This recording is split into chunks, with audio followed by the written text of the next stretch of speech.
tarde a todos. Vamos nesse momento nos ligando com o nosso mentor individual, com a espiritualidade amiga desta casa, com Joana de Ângeles, Irmã Rosário, Irmã Teresa, e agradecer a todos pelo carinho, pela amizade, pelo acolhimento. Nos ligamos com nossa mãezinha querida, Maria de Nazaré, pedindo a ela que nos envolva na sua luz, na sua paz, na sua serenidade, que nos aconchegue juntinho ao seu coração de mãe num abraço muito caloroso. De mãos dadas a Maria, chegamos à presença do nosso Mestre amado Jesus, e a Ele pedimos que derrame a sua luz sobre nós, que nos auxilie no entendimento e na aplicação dos seus ensinamentos em todos os momentos da nossa existência. De mãos dadas a Maria e a Jesus, chegamos à presença do nosso Pai Criador. A Ele agradecemos pelo que somos, pelo que temos, pela oportunidade bendita de estarmos aqui reunidos. E vamos nesse momento elevando os nossos corações e os nossos pensamentos em louvor e agradecimento, dizendo ao Pai: Pai nosso que estais nos céus, santificado seja o vosso nome, venha a nós o vosso reino, seja feita a vossa vontade, assim na terra como nos céus. O pão nosso de cada dia nos dai hoje, perdoai as nossas ofensas, assim como perdoamos aqueles que nos têm ofendido. E não nos deixeis cair em tentações, mas livrai-nos de todos os males, pois vossos são o reino, o poder e a glória para todo sempre. E harmonizados que estamos, vamos nos ligando com as equipes espirituais de tratamento desta casa, pedindo que seja derramado a luz branca do Cristo sobre todos os assistidos. Essa luz vai serenando, acalmando e tratando a cada um de nós. Pedimos às equipes de P2 que projetem a luz azul sobre todos nós. Essa luz vai percorrendo o sistema nervoso central, tratando cada um dos centros de força, trazendo todos eles no equilíbrio. Pedimos às equipes de CH que projetem a luz rosa no coração de cada um dos assistidos. Essa luz vai serenando, acalmando esse cardíaco, fortalecendo a fé e a confiança em cada um de nós. Nos ligamos com as equipes de P3B e pedimos a projeção da luz branca do Cristo, de um azul muito intenso que envolverá o coração e a mente de cada assistido. Pedimos também que sejam feitos todos os cortes de ligação que se fizerem necessários, que essas energias sejam levadas para o astral para o tratamento mais adequado. E vamos projetando um azul muito intenso em todo o sistema nervoso central e periférico, neurovegetativo, um rosa claro no cardíaco para aumentar a força, a confiança, a fé, um amarelo claro no frontal para ter pensamentos positivos, maior ligação com o mentor individual e força de vontade. E pedimos uma cúpula rosa clara vibrante da cabeça aos pés, envolvendo todos os assistidos de P3B. Aos assistidos de saúde, pedimos a projeção das cores do arco-íris, fazendo como uma cúpula protetora, envolvendo cada um desses assistidos pelo tempo que se fizer necessário. Que assim seja, Senhor. Graças a Deus. Convidamos a todos para que assistam neste momento a palestra que será colocada no ar. Que assim seja. E que a paz de Jesus, nosso Mestre e bom pastor, possa sempre nos envolver, trazer o alento que nós precisamos na jornada da nossa vida. Como é interessante quando nós usamos para o bem a nossa imaginação e olhando alguns textos do Evangelho, imaginamos como teria sido a ação de Jesus. Como é que foi, né? Como é que será que foi aí a trajetória de Jesus quando encarnado na Terra? Nós ainda alimentamos essa nossa imaginação com tantos filmes que nós já assistimos, com tantos desenhos, né? E isso deixa a nossa mente assim ainda mais lotada dessas imagens. Talvez alguns de nós tenhamos aí alguns laços de memória efetiva, porque talvez também tenhamos passado por lá, tenhamos visto e ouvido, quem sabe.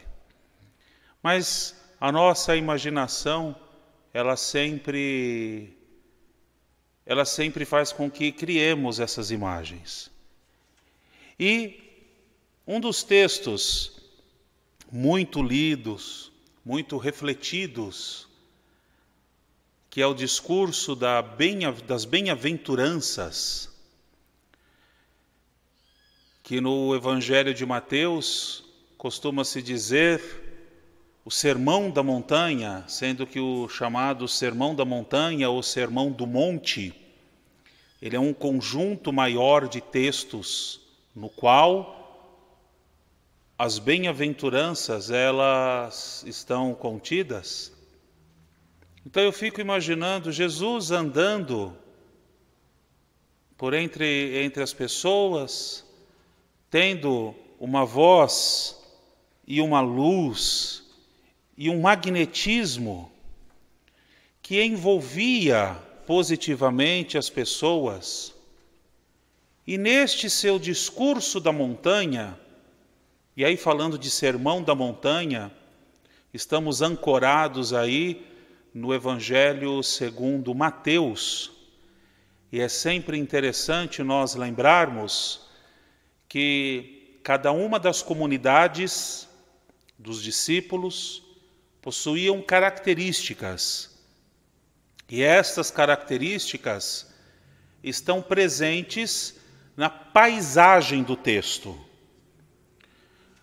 Olhando o Evangelho de Lucas, por exemplo, nós sempre vemos Jesus descendo e indo ao encontro. Então lá não tem um sermão da montanha, um discurso do monte, por exemplo. Lá tem Jesus que vai ao encontro, até o texto diz, desce e se aproxima. Então não é difícil entendermos que a comunidade do evangelista Lucas era uma comunidade diferente do evangelista Mateus. E os estudos nos indicam que a comunidade que estava envolvida com Lucas, com até os discípulos de Lucas, eram pessoas excluídas da grande sociedade, da grande Jerusalém. Por isso, então, o cenário é de Jesus indo ao encontro deles. De contrapartida, o cenário do Evangelho de Mateus é um cenário tipicamente hebreu. É um cenário tipicamente vinculado às tradições judaicas. E olha que interessante, a montanha, o monte, é uma paisagem importante para quem é de tradição judaica, porque indica, traz a simbologia de que aquela pessoa está na terra, mas no ponto mais próximo do céu. Então ela está falando com a autoridade que vem de Deus. Por isso, então, que as cenas do Evangelho de Mateus tem muito desses elementos que nós costumamos dizer elementos judaicos. Então a montanha é o lugar que da terra está mais próximo de Deus. Então existe uma autoridade de quem fala. E olhando a este cenário, então, sempre imagino que Jesus estava num certo lugar do monte, usando como único recurso a ressonância da própria voz, E um certo número de pessoas estavam ouvindo. Umas mais próximas dele e ouviam a frase toda, a frase completa. Outros estavam um pouco mais além e escutavam a parte dessa frase. Os que estavam mais distante, eles escutavam só o comecinho. E, independente da posição, o que ele falava chamava atenção. Então, nas bem-aventuranças, bem-aventurados, que pode também ser entendido como felizes. Então, imagino eu Jesus dizendo: bem-aventurados os pobres de espírito, porque deles é o reino dos céus. E a compreensão da frase, ela ia, ou ouvir, melhor dizendo, ouvir a frase toda, ela ia diminuindo conforme a distância, ao ponto que aqueles que estavam lá longe, talvez só escutassem felizes. E tinha aquele silêncio, só que não era silêncio, era o que eles estavam conseguindo ouvir. Porque quando nós falamos para muita gente, a gente pega um fôlego, fala, mas não consegue sustentar a frase por muito tempo. Então talvez aquelas pessoas lá do fundo, bem distante, escutavam: nossa, aquele moço traz o caminho da felicidade. Olha quantas vezes ele fala em felicidade. Ou ainda, traduzindo do hebraico, quando Jesus falava bem-aventurados, ele dizia: avante, passe adiante, não fiquem longe, não fiquem distantes, venham para próximo. Olha que rapaz interessante, esse que chamam de Jesus da cidade de Nazaré. Ele é alguém que alguns entendem que ele fala que somos felizes, e outros estão entendendo que ele fala que é para dar um passo adiante e para estarmos juntos. Então, essa cena que cria na minha cabeça mostra um dinamismo e um jeito de envolver e de trazer as pessoas que precisavam, dados os seus sofrimentos, dadas as suas dificuldades, elas precisavam de uma esperança, de um acalento. E no chamado Sermão da Montanha, ou nas bem-aventuranças, melhor dizendo, existe toda, na verdade, uma trajetória de um verdadeiro programa de vida. E o último estágio o último estágio, Jesus fala: bem-aventurados os pacificadores, porque serão chamados filhos de Deus. Então, depois dele falar da humildade, depois dele falar dos mansos, e etc., etc., ele vai dizer: bem-aventurados, passem adiante, você que promove a paz. Seja feliz, você que promove a paz,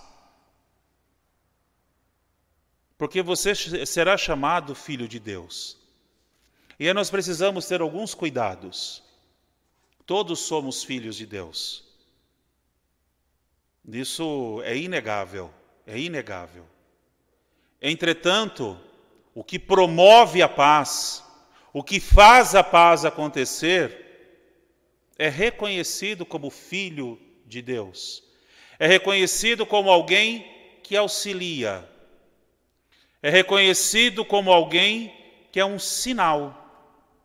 Em tempos de dificuldades, em tempo de discórdia, em tempo de espaços aonde se prega e se propaga o ódio, existem aqueles que são os verdadeiros pontos de luz. Existem aqueles que são os verdadeiros símbolos da própria paz. Se olharmos através da história, diversos foram, e podemos até dizer que diversos são, nomeados e não nomeados, reconhecidos e outros anônimos, que testemunhando a paz, deram sinal de serem filhos de Deus. Se nós olharmos, por exemplo, as tantas dificuldades, as tantas tristezas vividas em um país mergulhado numa pobreza e numa exploração absurda, como a Índia, nascer de lá aquela que veio a ser chamada Madre Teresa, não é difícil olhar para aquela figura fisicamente frágil, porém de profunda, como costuma se dizer, de profunda presença de Deus. Mesmo não sendo cristão e tendo um outro olhar sobre o transcendente, na mesma região Gandhi, sem pegar em armas, mas sabendo fazer um contraponto a um sistema que controlava e assolava o povo, também foi um ponto de luz. Também por nós pode ser reconhecido como um filho de Deus. Podemos olhar em diversos lugares, em diversas regiões, de norte a sul, graças a Deus, e precisamos agradecer muito a Deus, existem diversos pacificadores. E eu não tenho dúvida em afirmar, existem muito mais pacificadores do que destruidores. Existem muito mais promotores da paz do que pessoas que concorrem contra a paz. Existem espalhados por aí diversos exemplos, como Joana de Ângeles, como Francisco Cândido Xavier, como o próprio Divaldo Franco,